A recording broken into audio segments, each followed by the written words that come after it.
Sunday reflections വിത്ത് Jitha. Life plan ചെയ്ത പോലെ പോകാണ്ടിരിക്കുമ്പോൾ എന്താ തോന്നാറ്? When life dozen go as planned. നമ്മൾ കുറേ കാര്യങ്ങൾ പ്ലാൻ ചെയ്ത് വയ്ക്കുമല്ലേ? ചിലപ്പോൾ നമ്മൾ വിചാരിച്ച പോലെ ഒന്നും നടക്കണമെന്നില്ല. So what does we feel? Not as plan but still beautiful. അങ്ങനെ ഫീൽ ചെയ്യാറുണ്ടോ? എനിക്ക് ഫീൽ ചെയ്യാറില്ല കേട്ടോ. കരച്ചിലൊക്കെ വരാറുണ്ട്. ഇപ്പോഴും നമ്മൾ വിചാരിക്കുന്ന പോലെ കാര്യങ്ങൾ നടക്കാണ്ടാവുമ്പോൾ എല്ലാവരുടെയും പോലെ വിഷമങ്ങളും സങ്കടങ്ങളും മനുഷ്യനല്ലേ, എല്ലാവർക്കും ഉണ്ടാവും അല്ലേ. പക്ഷെ നമ്മൾ എങ്ങനെ ആ ചലഞ്ചിനെ നേരിടും, എങ്ങനെ ആ ചലഞ്ചിനെ നേരിട്ട് നമ്മൾ ലൈഫിനെ മുന്നോട്ട് കൊണ്ടുപോകും? പറയാനൊക്കെ എളുപ്പ, ജീവിതം അങ്ങനെയാണ്, ഇങ്ങനെയൊക്കെ പോകാൻ പറ്റുള്ളൂ എന്നൊക്കെ അല്ലേ. പക്ഷെ ശരിക്കുള്ള കാര്യങ്ങൾ നമ്മൾ നേരിടുമ്പോഴാണ് മനസ്സിലാവുക it's really difficult. Really really difficult എന്ന് മനസ്സിലാവില്ല.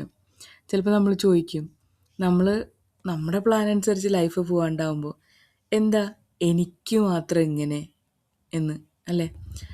നമുക്ക് പദ്ധതികൾ ഇഷ്ടം പോലെ ഉണ്ടാവും, മനോഹരമായ പദ്ധതികൾ.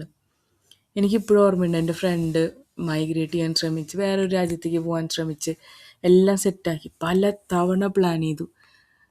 പല പരീക്ഷകൾ എഴുതി, ടെസ്റ്റുകൾ എഴുതി, യൂണിവേഴ്സിറ്റി അഡ്മിഷനും. പക്ഷെ പറ്റിയില്ല. പക്ഷെ അവർ വീണ്ടും വീണ്ടും ശ്രമിച്ചുകൊണ്ടിരുന്നു, ഫാമിലി മൊത്തം ശ്രമിച്ചുകൊണ്ടിരുന്നു. അങ്ങനെ വൺ ഡേ ആൾ ഉള്ള സ്ഥലങ്ങളൊക്കെ ഉപേക്ഷിച്ച് വേറെ സ്ഥലത്തേക്ക് മൈഗ്രേറ്റ് ചെയ്തു പോയി. അപ്പോൾ എല്ലാം വിചാരിച്ച പോലെ ഉടനടി നടക്കണമെന്നില്ല, but somehow it will happen beautifully, അല്ലേ? ചിലപ്പോൾ നമ്മൾ വിചാരിച്ച പ്ലാൻ ആവില്ല, വേറെ പ്ലാനായിരിക്കും നടക്കുക. നമ്മൾ കുറേ പ്ലാനുകൾ ഉണ്ടാക്കി വയ്ക്കും. പക്ഷെ ജീവിതം എപ്പോഴും നമ്മുടെ പദ്ധതികളൊന്നും ചോദിക്കാറില്ല. നമ്മൾ വല്ല പദ്ധതികൾ ഇട്ടാലും വേറെ വേറെ ഡെസ്റ്റിനേഷനായിരിക്കും ചിലപ്പോൾ എത്തിപ്പെടുക. ചില സമയത്ത് നമ്മളിൽ പലരും ജീവിതത്തെ അതിമനോഹരമായ പദ്ധതികളായി രൂപീകരിച്ചിട്ടുണ്ടാവും. ഏതു പ്രായത്തിൽ എന്ത് നേടണം, എവിടെ എത്തണം, എങ്ങനെ ഇരിക്കണം, അങ്ങനെയെല്ലാം മനസ്സിൽ വരച്ചു വെച്ച പോലെ പ്ലാൻ ചെയ്ത് വയ്ക്കും. പക്ഷെ ജീവിതം നമ്മളോടൊന്നും ചോദിക്കാറില്ല, എന്താണ് നമ്മുടെ പദ്ധതിയെന്നോ എന്ത് നടപ്പാക്കണമെന്നോ, അല്ലേ? നമ്മൾ തിരഞ്ഞെടുക്കാത്ത വഴികളിലൂടെയാണ് ചിലപ്പോൾ ജീവിതം നമ്മെ നടത്താറ്. ആ നിമിഷങ്ങളിൽ നമ്മൾ ചോദിക്കും, എന്തുകൊണ്ട് എനിക്ക് മാത്രം ഇങ്ങനെ? Why am I? പക്ഷെ വർഷങ്ങൾക്ക് ശേഷം മനസ്സിലാകുന്ന ചിലതുണ്ട്. അന്ന് അടഞ്ഞ വാതിലുകൾ നമ്മെ കൂടുതൽ നല്ല വാതിലുകളിലേക്കാണ് നയിച്ചത്. അല്ലെങ്കിൽ ചില വാതിലുകൾ അടഞ്ഞു തന്നെ കിടക്കുന്നതായിരിക്കും നമ്മൾക്ക് നല്ലതെന്ന്, അല്ലേ? പരാജയമെന്ന് കരുതിയ അനുഭവങ്ങൾ നമ്മുടെ ഏറ്റവും വലിയ അധ്യാപകരായി മാറി. നഷ്ടമെന്ന് തോന്നിയ ചില ബന്ധങ്ങൾ നമ്മെ സ്വയം തിരിച്ചറിയാൻ സഹായിച്ചു. ജീവിതം നമ്മുടെ പദ്ധതി മാറ്റിയിരിക്കാം, പക്ഷേ അതിന് വലിയ ഉദ്ദേശവും ഉണ്ടായിരിക്കാം. നമ്മൾ ചിലതൊക്കെ വൈകിപ്പോയി എന്ന് വിചാരിക്കും. മറ്റുള്ളവർക്ക് വേഗം എടുക്കാൻ പറ്റി, ചിലതെല്ലാം എനിക്ക് കിട്ടിയില്ല, അല്ലെങ്കിൽ ചിലതെല്ലാം നേരം വൈകിപ്പോയി, എൻ്റെ ലൈഫ് മാത്രം എന്താ ഇങ്ങനെ എന്നൊക്കെ. ചിലപ്പോൾ ഓരോ വൈകിപ്പോകലുകൾ അല്ലെങ്കിൽ ഡിലേ എന്നുള്ളതൊന്നും പരാജയമായി കണക്കാക്കേണ്ടതില്ല. അതൊരു വഴിത്തിരിവ് മാത്രമല്ലേ? ജീവിതം ഇത്രമാത്രമാണ് നമ്മളോട് പറയുന്നത്, നിനക്കായി ഞാൻ ഇതിലും നല്ല വഴി ഒരുക്കിയിട്ടുണ്ട്. അതിനാൽ ഇന്ന് എല്ലാം നമ്മുടെ ഇഷ്ടം പോലെ നടക്കാത്തതിൻ്റെ പേരിൽ നിരാശപ്പെടേണ്ട. ചിലപ്പോൾ നമുക്ക് തോന്നും, ഈ ഒരു സമയത്ത് നമുക്ക് നല്ലൊരു വീട് വേണമെന്ന്, അല്ലേ? ജീവിക്കാൻ ഒരു നല്ല വീട്.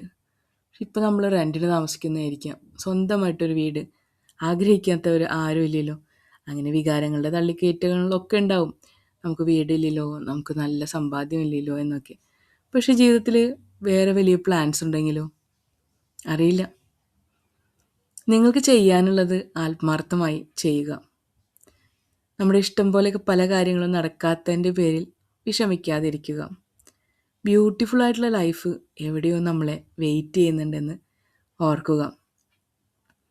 ചെയ്യാനുള്ളത് ചെയ്തു കഴിഞ്ഞാൽ ബാക്കിയുള്ളത് സമയത്തിനും ജീവിതത്തിനും വിട്ടുകൊടുക്കുക. വിശ്വസിക്കൂ, ഇന്ന് നിങ്ങൾക്ക് മനസ്സിലാകാത്ത പല കാര്യങ്ങളും ഒരു നാൾ നിങ്ങളുടെ ജീവിതത്തിലെ മനോഹരമായ അധ്യായമായി മാറും. ജീവിതം എല്ലായ്പ്പോഴും നമ്മുടെ പദ്ധതി പോലെ നടക്കണമെന്നില്ല. എന്നാൽ പലപ്പോഴും അത് നമ്മുടെ നന്മയ്ക്ക് വേണ്ടിയാണ് നടക്കുന്നത്.